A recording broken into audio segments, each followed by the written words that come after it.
네, 오늘 읽은 이 베드로전서의 말씀을 가지고 보이지 않는 하나님을 드러내는 일상이라는 제목으로 말씀을 전하도록 하겠습니다. 네, 베드로전서는 베드로가 쓴 편지입니다. 1장 1절에 보면 소아시아 지역의 5개 도시가 언급되는데 한번 보실까요? 예수 그리스도의 사도인 베드로가 본도와 갈라디아와 갑바도기아와 아시아와 비두니아에 흩어져서 사는 나그네들인 택하심을 입은 이들에게 이 편지를 씁니다.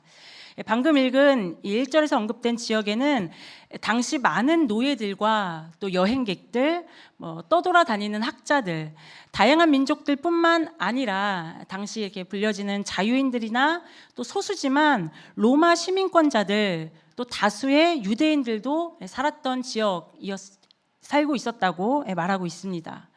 그런데 이 넓은 지역은 당시 대부분 도시가 아니라 농촌 지역이었다라고 합니다. 베드로는 이런 지역들을 언급하면서 수신자들을 향해 우리가 잘 아는 대로 흩어져 사는 나그네라고 부르는데, 먼저 여기서 나그네라는 단어는요, 베드로가 수신자들을 향해 편지로서, 이 베드로전서가 편지니까 우리가 좀 어떤 시적인 표현이라고 생각할 수 있잖아요. 나그네, 어떤 감성적인 표현을 한 것이라고 생각할 수 있는데, 여러분, 이것은 시적인 표현이 아닙니다. 당시 나그네라는 헬라어 단어는요, 낯선 사람, 이방인이라는 뜻으로 불안정한 신분을 의미합니다. 그러면 앞에 나오는 흩어졌다라는 것은 우리가 잘 아는 대로 바벨론 포로기 이후에 유대인들이 고향을 떠나 타지에서 살아가는 디아스포라를 뜻하는 것인데, 디아스포라 유대인들은 타지에 살면서 외국인으로서, 이방인으로 종종 차별을 받기도 했습니다. 베드로가 1절에서 언급한 도시들의, 그러니까 또 그 당시로 말하면 농촌들에 흩어져 사는 성도들 대부분은 이방인, 그러니까 나그네들이었습니다. 그러니까 사회적으로 따지면 오늘날로 말하면 임시체류자, 그러니까 시민권이 없는 좀 법적 보호가 미미한 사람들, 그러니까 사회적으로 소외된 사람들이 바로 나그네였던 것이죠. 그렇다면 이것을 붙여서 흩어진 나그네라는 것은요, 사회적으로 소외되고 또 불안정하다는 것뿐만 아니라 당시에 종교적으로도 또 당시 사회적으로도 이질적이었던 존재들이 바로 그리스도인들이었습니다. 로마는 황제 숭배와 자신들이 속한 지역에 지역신을 섬기는 사회였죠. 그러니까 로마 황제 숭배뿐만이 아니라 각자의 지역들이 또 섬기는 신들이 있었잖아요. 그러니까 황제들만 숭배할 뿐만이 아니라 각자 지역에서 섬기는 그 지역신을 섬기는 사회 문화였습니다. 그렇기 때문에 그리스도만이 유일한 왕, 그리스도의 주권을 고백하는 그리스도인들은 종교적으로도 로마 황제를 향해서는 정치적으로도 굉장히 불온한 공동체라고도 취급을 받았었죠. 베드로가 수신자들을 향해 흩어진 나그네라고 부르는 것은 편지에서 시적인 표현이 아니라 당시 불안정한 신분과 사회적으로도 동화되지 못하고 겉돌고 있는 당시 그리스도인들의 현실을 있는 그대로 표현하여 부른 것입니다. 그러니까 1절에서 뿐만 아니라 베드로는 11절과 2장 11절에서도 수신자들을 향해 나그네라는 표현을 계속해서 반복하고 있죠. 그러니까 그들의 정체성을 있는 그대로 부르고 있는 것입니다. 그런데 1절 말씀을 다시 한번 보실까요? 우리 세 번역으로 다시 한번 읽어보겠습니다. 예수 그리스도의 사도인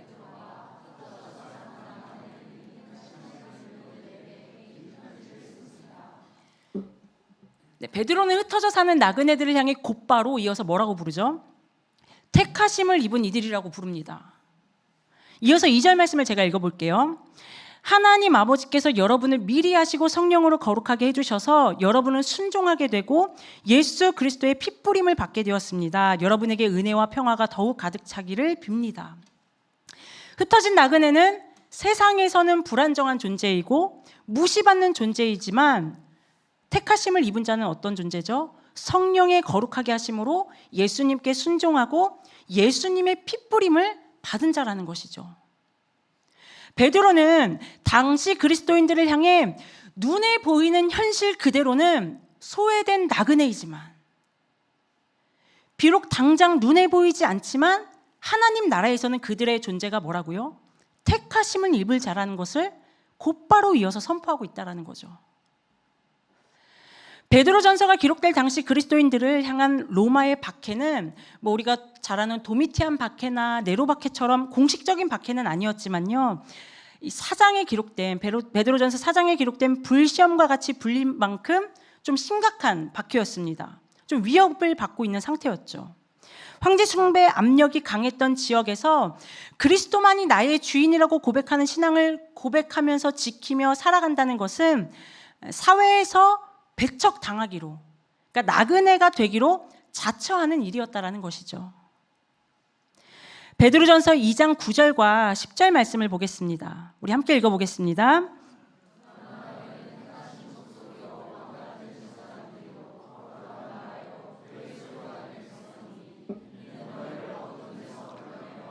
그의 기이한 빛에 들어가게 하시니에 아름다운 덕을 선포하게 하려 하심이라. 너희가 전에는 백성이 아니더니 이제는 하나님의 백성이요 전에는 긍휼을 얻지 못하였더니 이제는. 여러분, 출애굽기에서는요, 하나님께서 이스라엘 백성들을 향해 너희들이 내 말을 잘 지키면 왕 같은 제사장으로 삼아주겠다라고 언약을 하셨습니다. 그러니까 전제 조건이 있었죠. 너희가 내 말을 잘 지키면 내 백성으로 삼아주겠다. 그런데 베드로전서에서 고백되어지는 이 말씀은요, 이미 이 언약은 성취된 것입니다. 그렇기 때문에 베드로는 성도들을 향해 지금 당장 이 땅에서 너희들이 나그네로 당하는 고난 때문에 이 왕 같은 제사장의 영광의 언약을 너희들 포기할 거야?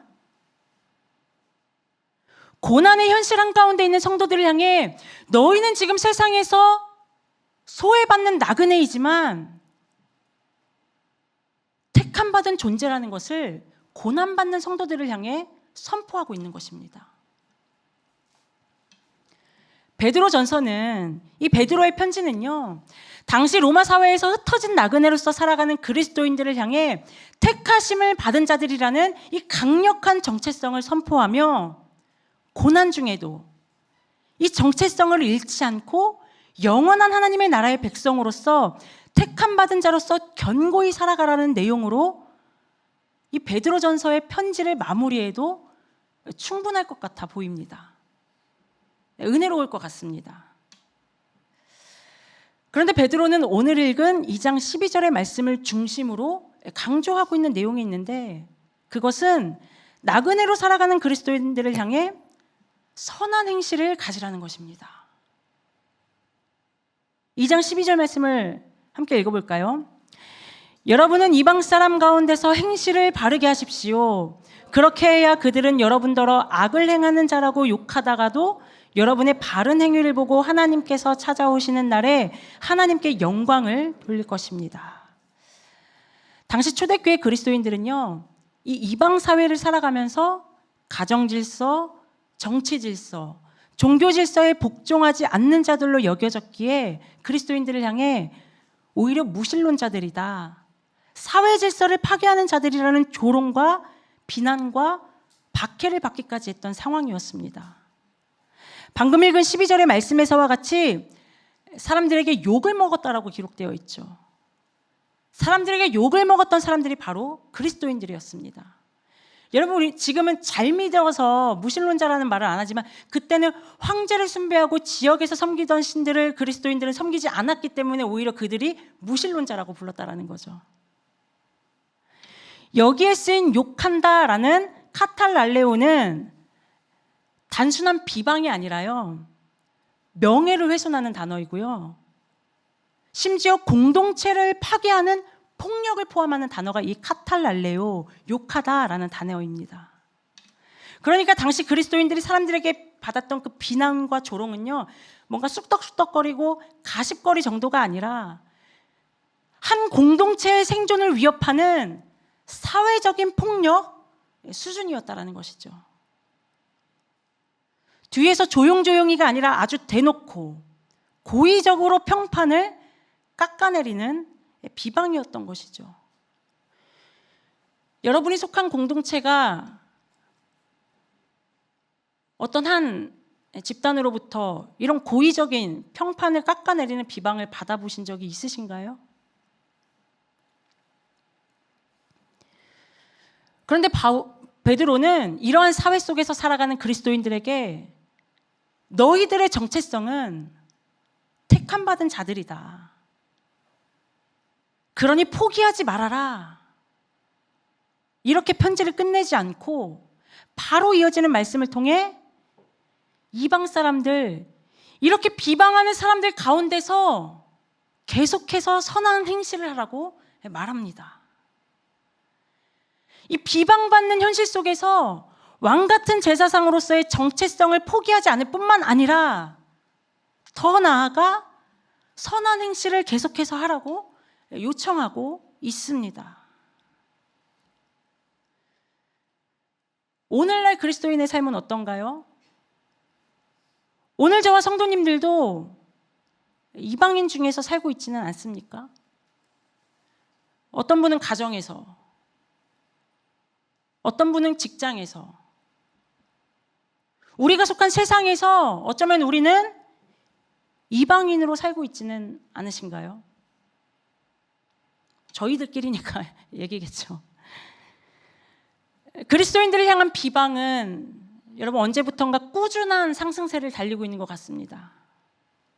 아까 말씀드린 헬라어 카탈랄레오의 뜻처럼 어쩌면 교회 공동체를 파괴하는 수준의 폭력과도 같은 비방.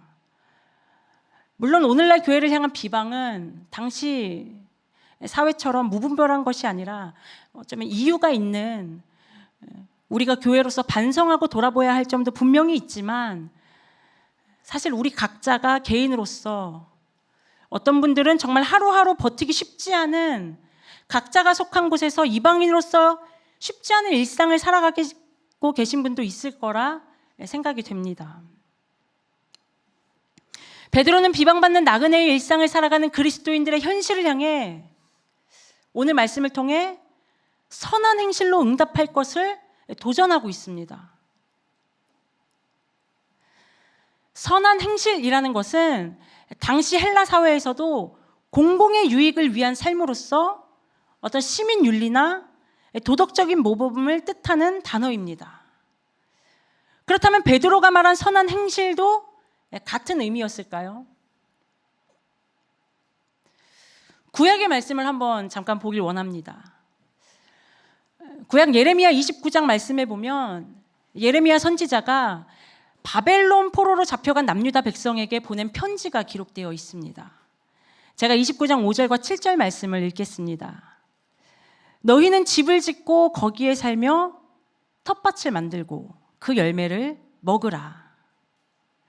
너희는 내가 사로잡혀 가게 한 그 성읍의 평안을 구하고 그를 위하여 여호와께 기도하라. 이는 그 성읍이 평안함으로 너희도 평안할 것임이라. 예레미야는 남유다 백성들이 포로 기간 동안에 다시 회복되어 돌아갈 소망도 선포하지만 그 잡혀간 바벨론에서 집을 짓고 살며 그곳에서 텃밭도 가꾸고, 여러분 뒤에 말씀에 보면 거기서 아이도 낳고 충실한 시민으로 살아갈 것을 말씀합니다. 또한 그곳의 평안을 위해 기도하라고 말씀합니다.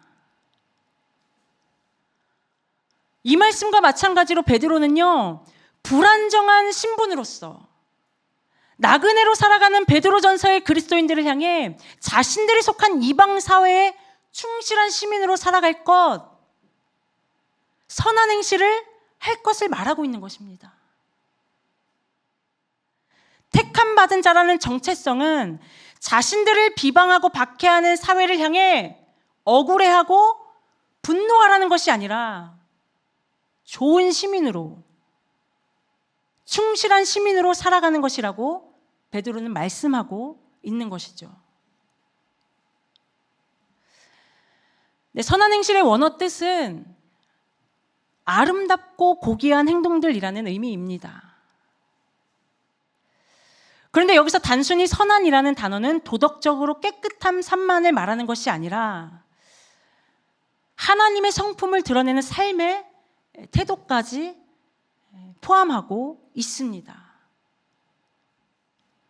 베드로가 그리스도인들을 향해 선한 일을 하라는 명령을 오늘 말씀의 문맥에서 너희는 택함 받은 자라는 정체성을 선포한 다음이라는 것이 참 중요합니다. 왜냐하면 그리스도인들의 선한 행실은 이 정체성에서 나오는 것이기 때문입니다. 세상의 사람들은 좋은 사람이 되기로 결심하고 좋은 사람이 되자고 격려하고 각오를 다지며 많이 노력하시죠. 선한 사람이 얼마나 많은지 모릅니다. 그러나 우리 그리스도인들의 선한 행실, 베드로가 오늘 말씀하고 있는 선한 행실은요, 사람에서 노력에 나오는 것이 아닙니다. 베드로전서 2장 12절에서 말씀하고 있는 베드로의 선한 행실은 그 앞에 나오는 2장 9절의 말씀, 너희는 택하신 족속이요 왕같은 제사장들이요 거룩한 나라요 그의 소유가 된 백성이니라는 이 신분에서 먼저 나오는 것입니다. 이어지는 2장 11절의 말씀을 보면 사랑하는 자들아 거류민과 나그네 같은 너희를 권하노니 영혼을 거슬러 싸우는 육체의 정욕을 제어하라. 정체성을 선포한 다음에 베드로의 메시지죠. 당시 로마 사회 속에서 그리스도인들은 다수가 아닌 소수, 그것도 소외당했던 사람들이었기에 당시 그리스도인들이 행동하는 것, 말하는 것, 이 모든 것들 하나하나가 당시 사회에서는 참 이질적으로 느껴졌을 것입니다. 그 당시 그리스도인들의 행동은 지금 우리에게는 복음이지만 당시 사람들에게는 그 행동 하나하나가 비방거리였던 것이죠. 예를 들면 성찬은 오늘날에게 우리에게는 복음이지만 당시 사람들에게는 실제 살과 피를 먹는 자들이라는 오해를 받았고, 오직 그리스도만의 주권만을 고백하는 것이 오늘 우리에게는 복음이지만 당시 사람들에게는 종교 질서를 어지럽히는 집단으로, 노예를 사랑하는 것이 또 존중하는 것이 우리에게는 형제 사랑이지만 당시 사람들에게는 사회 질서를 혼란스럽게 하는 자들로 여겨졌기에 당시 그리스도인들은 비방당하고 욕을 먹고 박해를 받았다는 것이죠. 하지만 베드로는 당시 그리스도인들에게 이렇게 말합니다. 이방 사람들 중에서 행실을 선하게 하라. 이 행실을 계속해서 하라는 것이죠. 베드로는 지금 이 베드로 전서를 읽고 있는 그리스도인들을 향해 택하신 족속, 왕같은 제사장, 거룩한 나라, 하나님의 소유된 백성이라고 부른 다음에 이 행실로 인하여 비방을 받을지라도 계속해서 그렇게 행동하라고 요청하고 있습니다. 정리하면 그리스도의 선한 행실은 사람의 노력이 아닌 정체성으로부터 시작되는 것입니다. 하나님의 소유된 백성이라면 이러한 선한 행실은 자연스럽게 맺어지는 열매인 것입니다. 하나님께서 이스라엘 백성들과 구약에서 언약을 맺으실 때 그들을 430년 노예로 살던 애굽에서 구원해 주신 다음에 십계명을 주시고 언약을 맺으셨다라는 사실이 저는 참 시간이 갈수록 너무 감사하고 생각할수록 저에게는 참 큰 은혜라는 것이 깊어지는 것 같습니다. 왜냐하면 만약에 출애굽 전에 하나님께서 백성들에게 십계명 주시면서 너희들이 이거 다 지키면 내가 애굽에서 꺼내줄게. 그렇다면 이스라엘 백성들에게 구원이 있었을까요? 반대로 베드로전서의 말씀이 세상에서 이방인들 가운데 너희들이 나그네로서 외로워도 슬퍼도 서러워도 육체의 정욕 다 제어하고 선하고 바르게 살아야 택하신 족속 왕같은 제사장 거룩한 나라 하나님의 소유된 백성이라고 불러줄 거야 하셨다면 처음에는 동기부여받고 노력할 수 있었겠죠. 근데 여러분 문맥의 순서가 이 정체성을 먼저 주셨잖아요. 하나님의 소유된 백성이라는 정체성을 먼저 이 언약을 맺어 주신 것을 선포하셨잖아요.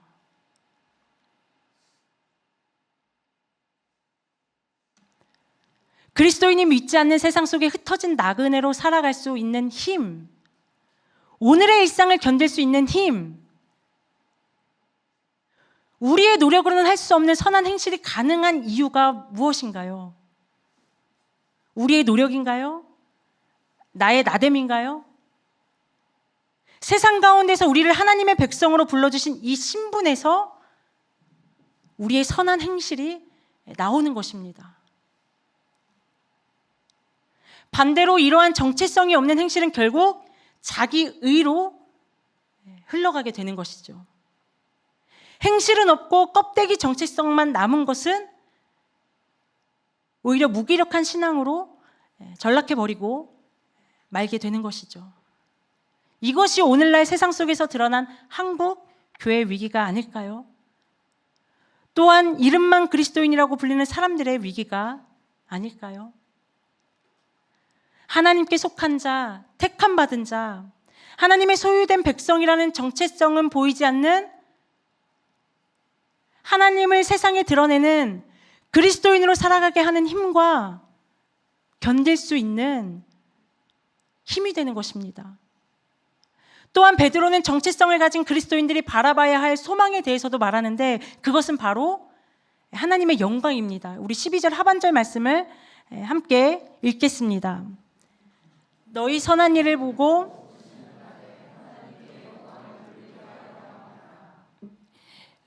여기서 말하는 오시는 날은 아직 오시지 않은 다시 오실 그날이면서 동시에 오늘을 살아갈 방향이기도 합니다. 우리는 매일 새로운 날을 맞이하고 우리의 일상을 하나님 앞에서 살아가고 있죠. 우리의 말과 행동, 우리의 생각이 하나님 앞에 있는 것입니다. 그렇기 때문에 선한 행실은 우리 그리스도인에게 있어서 하루하루 하나님께 가까이 가고 그것을 통해 하나님께 영광을 돌리는 것입니다. 이렇게 말씀드리면 너무나 평범하고 어떤 날은 너무 평범이하인 것 같은 나의 일상과 말씀에서 말하고 있는 하나님의 영광 사이에는 너무 큰 격차가 있어 보일 때가 너무 많지 않으신가요? 저는 저의 일상과 하나님의 영광 사이에 너무 큰 격차가 있어 보일 때가 많더라고요. 나의 하루가, 나의 삶이 하나님의 영광을 위한 것이라는 것을 머리로는 잘 알겠는데 나의 일상과 그 하나님의 영광 사이에 너무 큰 격차가 있어 보일 때, 나의 작은 또 나의 부끄러운 이 일상이 어떻게 하나님의 영광과 연결이 될 수 있을까? 베드로도 이걸 잘 알았던 것 같습니다. 알았을 것 같다고 생각하고 싶습니다. 베드로는 이렇게 적었더라고요. 2장 13절에서 17절 말씀 우리 한 절 한 절 교독해 보도록 하겠습니다. 제가 읽겠습니다.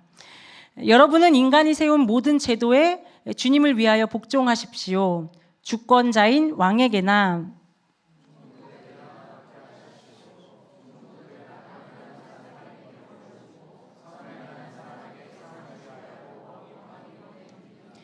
선을 행함으로 어리석은 자들의 무지한 입을 막는 것이 하나님의 뜻입니다.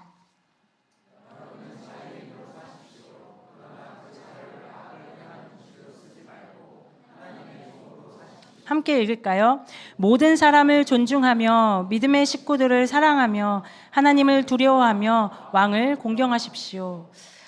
베드로는요, 그리스도인들을 향해서 세상의 권세에도 순복해야 하고 계속해서 선을 행해야 하지만 자유하라고 말합니다. 하지만 또 그 자유를 악을 가리는 데 쓰지는 말라고 말합니다.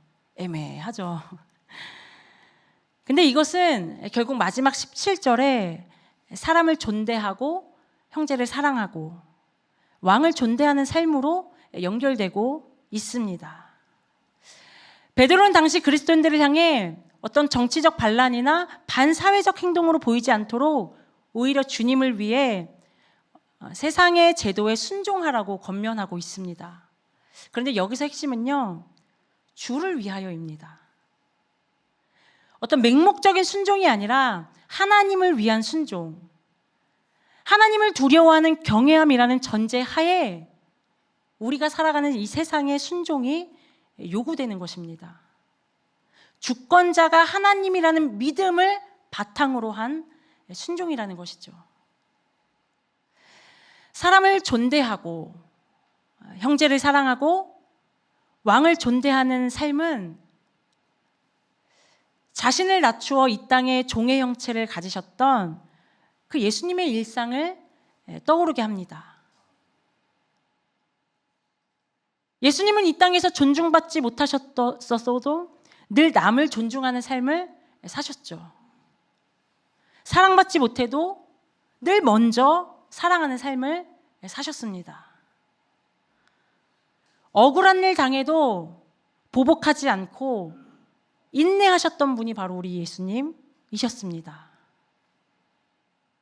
그 많은 사람들이 쫓아다녀도 사람 의식하지 않고 늘 하나님을 의식하고 하나님께 질문하고 하나님 앞에서 하나님과 친밀하셨던 분이 바로 예수님이셨습니다. 성경에서 2000년 전에 주어진 일상을 살아가던 누군가는 이러한 예수님을 통해 하나님의 영광을 보게 되었습니다. 그 중에 한 명이 바로 이 편지를 적은 베드로였죠.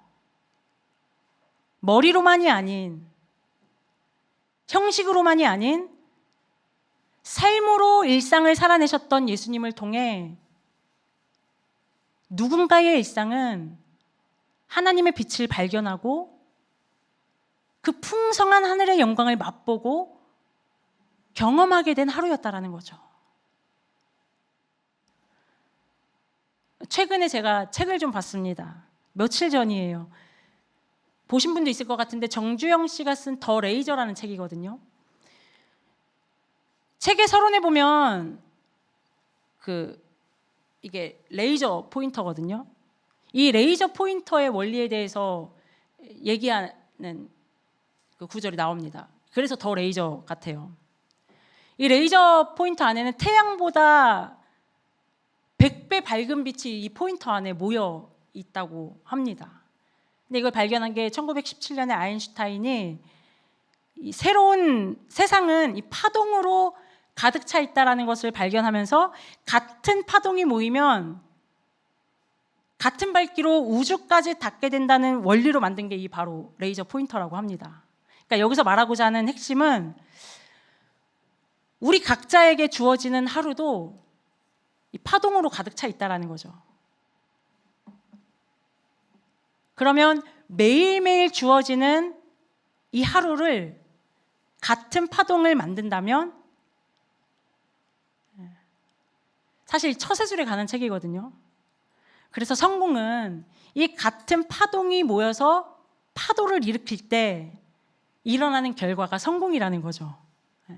그래서 파동은 파도가 된다. 그러니까 매일 같은 노력을 정확하게 반복했을 때 일어나는 결과에 대해서 이 레이저 포인터로 설명을 한 거죠. 근데 제가 신앙서적은 아니었지만 이 책을 읽으면서 나의 일상에도 매일 복음의 파동이 일어나 이 파도가 된다면 나의 일상과 너무 큰 하나님의 영광은 격차가 있어 보이지만 나의 작은 선한 행실, 너무나 보잘것없어 보이는 나의 일상에서 일어나는 작은 복음의 파동이 모여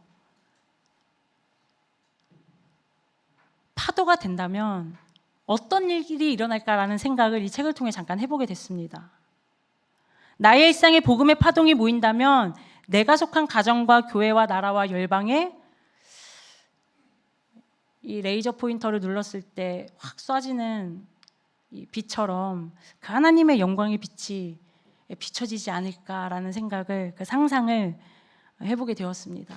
수요일에 찬양을 하는데 마지막 찬양이 하늘의 영광, 하늘의 영광, 나의 마음속에 차고도 넘쳐, 이 찬양을 하는데 그냥 이 가사가 내 삶의 실제가 되는 그런 상상을 좀 해봤습니다. 사랑하는 성도 여러분, 보이지 않는 하나님을 드러내는 일상을 우리 함께 만들어 가시지 않으시겠습니까? 가족들과 함께 우리가 밥을 먹는 그 소소한 식탁에서 내가 만나는 매일의 그 사람을 만나는 우리의 그 반복적인 태도 속에서 여러분, 우리는 사람들을 만나면서 갈등하죠. 갈등 없이 어떻게 살아가겠어요? 근데 그 갈등을 만나는 나의 반응 속에서도 이 모든 것이 우리는 하나님을 드러내는 작은 파동이 될 수 있습니다.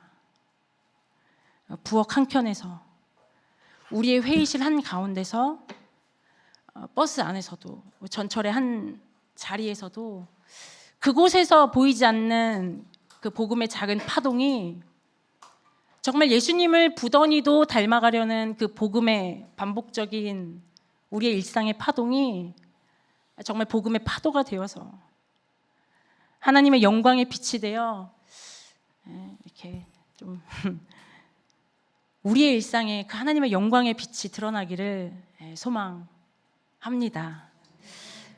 이 시간 그러한 소망 가지고 함께 찬양하고 기도하도록 하겠습니다.